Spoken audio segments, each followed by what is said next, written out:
It is just past 4 in the morning on September the 14th, 1943, and a gun crew from the 158th Field Artillery Battalion is standing in a shallow gully near the village of Persano, on the Italian coastline south of Naples. The air smells of cordite and crushed tomato vines because their howitzer sits in what was, a fortnight earlier, a working farm. Somewhere to the northwest, engines are grinding through the dark, a low mechanical growl that carries across the flat open ground of the Sele River Valley. The gun sergeant checks the aiming stakes by torchlight, cupping the beam so it cannot be seen from the German side. Ammunition crates are stacked 3 high behind the trail, lids already prized off. Nobody speaks above a whisper. Every man in that gun pit knows, from the radio traffic passed down the line an hour before, that Panzer Grenadier Regiment units and tanks of the 16th Panzer Division are moving directly toward the gap between the American and British beachheads, and that gap runs straight through the position where this single battery of 4 155mm howitzers has just dug in. To understand why that gully mattered so much, one has to go back 5 days to September 9th, 1943, when General Mark Clark's 5th Army came ashore south of Salerno as part of Operation Avalanche. The invasion meant to knock Italy fully out of the war following its surrender to the Allies that same day. The landing split into 2 corps, the British X Corps to the north, aimed at Salerno town and the road to Naples, and the American 6th Corps to the south, tasked with securing the plain around Paestum and pushing inland toward the mountains. Between the 2 corps ran the Sele River and its tributary, the Calore, a flat, exposed corridor roughly 6 miles wide with almost no natural cover. Planners on both sides recognised the danger of that gap, yet neither corps had the reserves in the first days to close it fully. The German 10th Army, commanded by Field Marshal Albert Kesselring, had 6 divisions in the region, including the battle-hardened 16th Panzer Division, which had spent days observing the beachhead and probing for precisely this weakness. By September 12th, German commanders had concluded the corridor was the place to strike, and they began massing armour, self-propelled guns and infantry for a concentrated thrust designed to split the Allied lodgement in 2 and drive the invasion back into the sea. The attack came in stages across September 13th and 14th, and it came close to succeeding. On the afternoon of the 13th, German tanks and infantry from Kampfgruppe formations pushed through Persano and along the rail line toward the Sele-Calore corridor, overrunning forward positions of the American 36th Infantry Division and elements of the 45th Infantry Division. 2 American infantry battalions caught in the open near the river took heavy casualties, and by early evening the German advance had reached within 2 miles of the beach at Paestum. General Clark, watching the situation deteriorate from his command ship offshore, ordered every available man forward, and 6th Corps headquarters scraped together a defensive line from clerks, cooks, drivers, and military police, a force later remembered by veterans simply as the last ditch line. What held that line together, however, was not improvised infantry. It was artillery, and specifically the concentrated fire of every gun battalion's 6th Corps could reach by radio and telephone, including the 158th, the 189th, and the 191st Field Artillery Battalions, reinforced by corps guns, and further offshore, the 6-inch cruisers USS Philadelphia and USS Boise. Through the night of September 13th, fire direction centres worked to bring every available tube onto the same patch of ground at the same moment, a technique the American Army called time on target, where shells from batteries scattered across several miles were timed to land within seconds of one another on a single target. When German tanks pushed forward again before dawn on the 14th, advancing in columns along the rail embankment north of Persano, with grenadiers moving behind them, the guns of the 158th Field Artillery Battalion, positioned close enough to the front that some crews could hear engine noise without a spotter's report, opened fire almost point blank. One battery, ordered to depress its howitzers and fired directly along the axis of the German advance, loaded high explosive rounds with fuses set for airburst over the column, then switched to direct fire against tanks that came within a few hundred yards of the gun line. Crews worked the breaches without pause, some firing more than 100 rounds per gun before first light. Hands blistered from hot barrels, ears deafened by the concussion of their own weapons. Ammunition parties ran forward under fire, dragging fresh crates from trucks parked behind a low rise, because the battery's own supply had nearly run out by 5 a.m. What made the difference that night was not one heroic gun crew alone, but the coordination behind them. Fire direction officers, working from map coordinates, radioed in by forward observers, crouched in ditches within sight of the German column, adjusted concentrations minute by minute, walking shell fire along the length of the advancing force rather than at a single fixed point.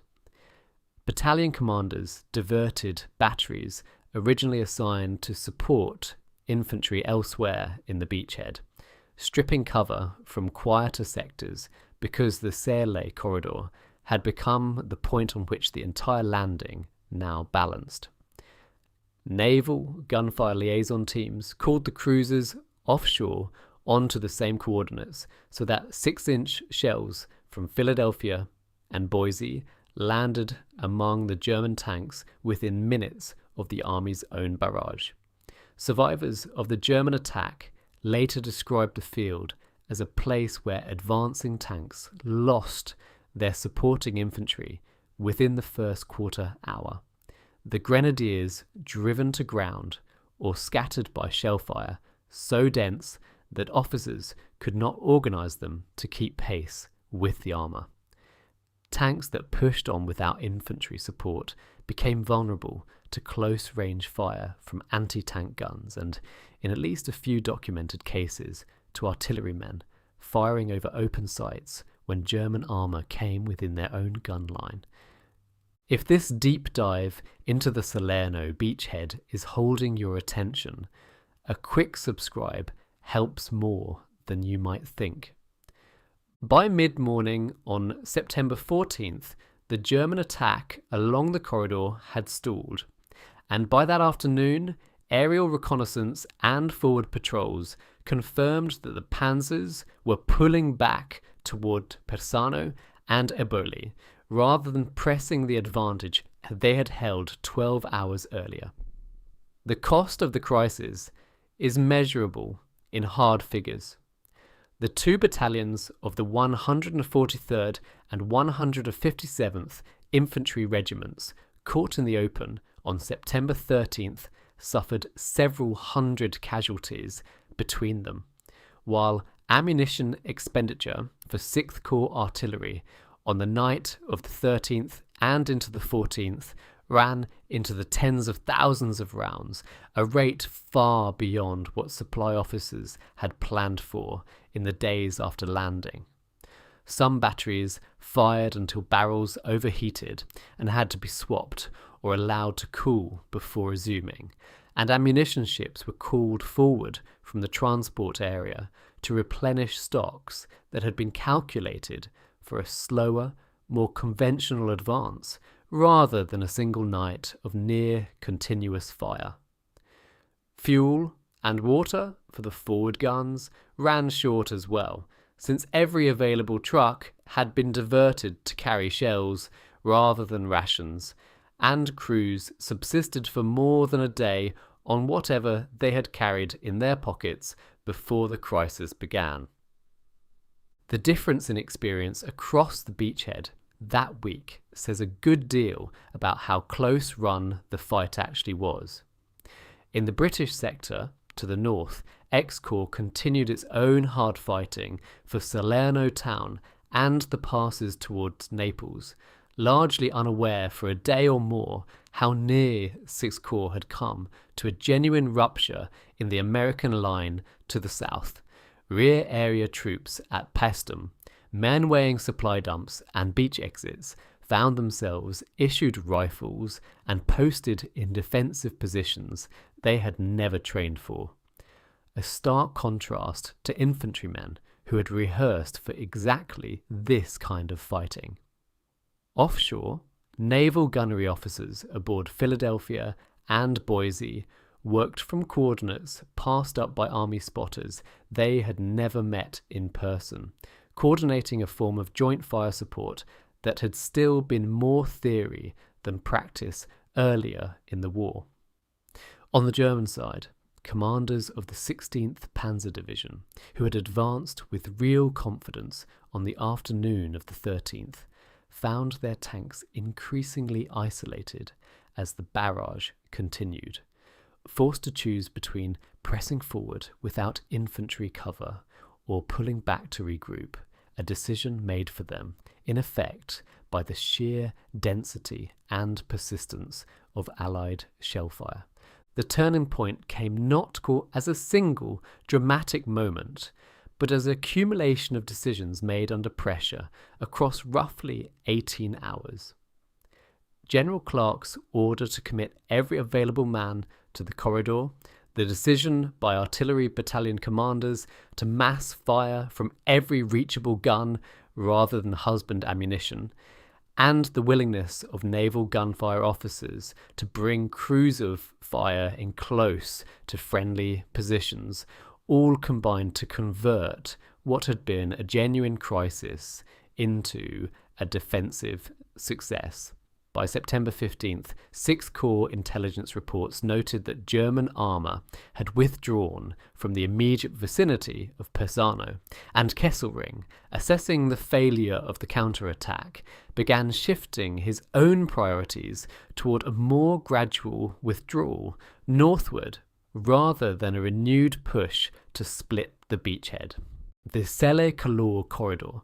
so nearly the site of an Allied disaster, instead became the place where the Salerno landing was secured, allowing Sixth Corps to consolidate, resupply properly, and begin the slower advance towards Naples that would follow through the rest of September. In the days after, the cost and the achievement both became clearer through official assessments. Fifth Army After Action reports credited the concentration of field and naval artillery with breaking the German counterattack, and several of the field artillery battalions involved, including the 158th, later received unit commendations for their conduct during the crisis.